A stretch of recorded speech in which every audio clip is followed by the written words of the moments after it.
Oh, let me tell you folks, there is nothing like waking up to an update of a much bigger update that you literally just covered mere hours ago. But here's the thing, the first two hotfixes were not really about the Wickerbottom refresh at all.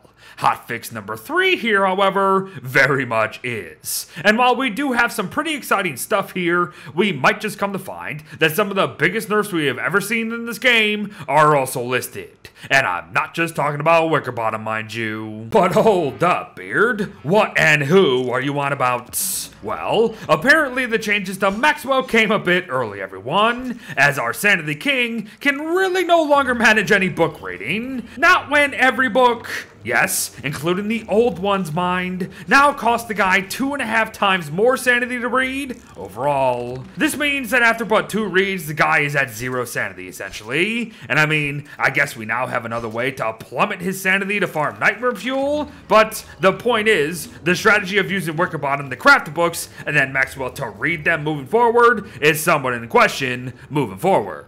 As is Wickerbottom's control over the moon, because speaking of crafting books, several have had a materials change. No, your eyes do not deceive you.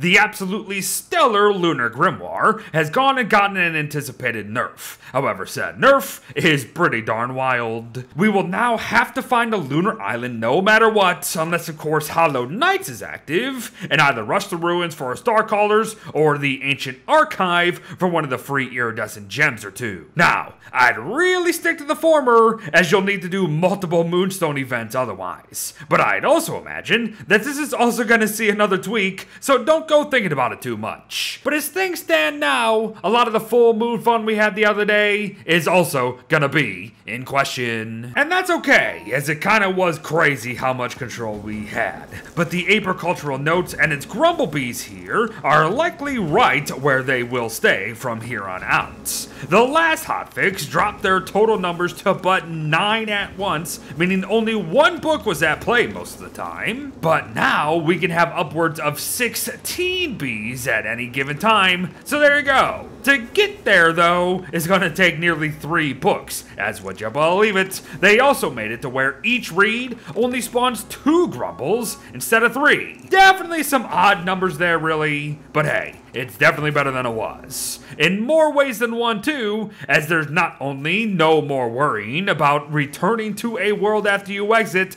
as the bees will no longer turn hostile, but also a tweak to the grumbles that has them following us vast distances instantly, just like other followers in this game, which is something we didn't have before, so make notes. To continue though, we have received a decent tweak to the Overcoming Arachnophobia book as well, although it's not much, nor does the thing make any sense to me still. Yes, the webbing that we can spawn is now larger than it was prior and lasts roughly for 2 minutes of time. But a book about overcoming a fear of spiders really doesn't do much about helping us overcome a potential fear of spiders, if I'm honest. Still, the slowdown could be useful at the end of the day, especially for hordes. And you know what else is getting more and more useful by the day? The horticulture collection. Yesterday, they returned to growing both lichen and figs to their full glory in seconds. And today, they are right back to it to help us do the very same thing, but to both the new banana bushes of the Moon Key Island and stone fruit bushes. Alright then,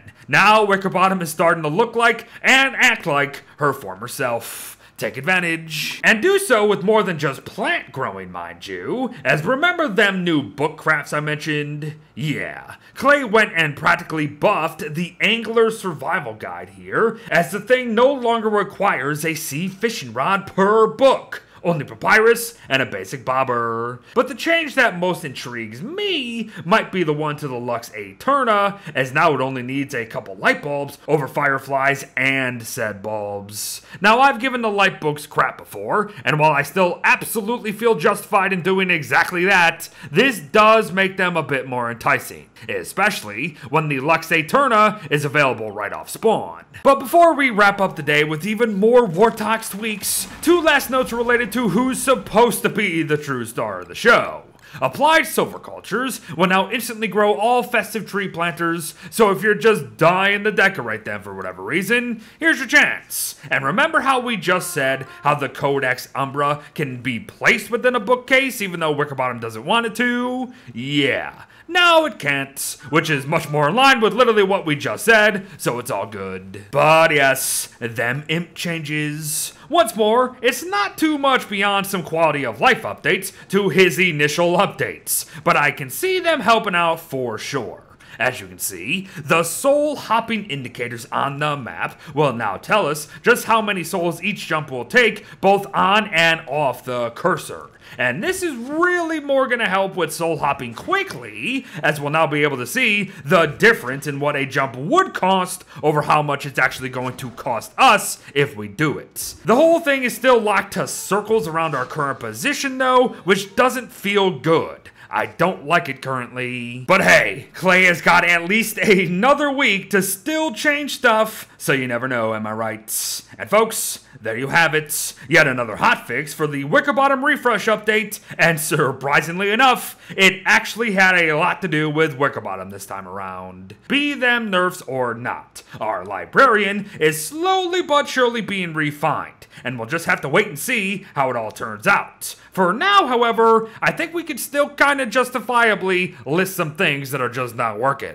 For one thing, I still cannot believe that Clay has gone ahead with absolutely no downsides for Wickerbottom at all. For another, the arachnophobia book has got to do something with spiders themselves, I'm telling ya. The Lunar Grimoire craft change is definitely needed, I agree, but let's not go that far. And maybe, just maybe, we need to revisit whatever the heck that fiery pen is. Why is this in this game, and why is it tied to Wickerbottom's one book and one book alone?